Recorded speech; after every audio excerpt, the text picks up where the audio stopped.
আসসালামু আলাইকুম সুপ্রিয় সম্মানিত দর্শক ও শ্রোতা। আজকে আমরা জানবো যে একজন মানুষের কাছে কতটুকু স্বর্ণ থাকলে স্বর্ণের জাকাত দিতে হবে। আমাদের দেশে অনেকেই আমরা জানি যে টাকার জাকাত 1 লক্ষ থাকলে 2,500 টাকা, কিন্তু স্বর্ণ কতটুকু থাকলে জাকাত দিতে হবে এটা কিন্তু আমাদের অনেকেরই না জানা। তো তাদের জন্য মূলত আমার আজকের এই ভিডিও।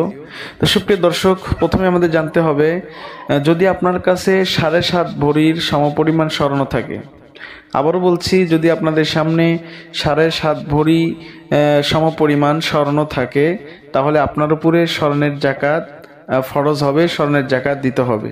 এর চেয়ে কম থাকলে আপনার দিতে হবে না। তো শুধু যদি স্বর্ণ 7.5 ভরি হয়, তো সেক্ষেত্রে আপনার কিন্তু স্বর্ণের জাকাত দেওয়া আপনার উপরে ফরজ, অবশ্যই জাকাত আদায় করতে হবে। তো আশা করি ভিডিওটি বুঝতে পেরেছেন। ভালো লাগলে অবশ্যই লাইক কমেন্ট শেয়ার করবেন, আর পরবর্তী ভিডিও দেখার জন্য আমন্ত্রণ রইল। ধন্যবাদ। আল্লাহ হাফেজ।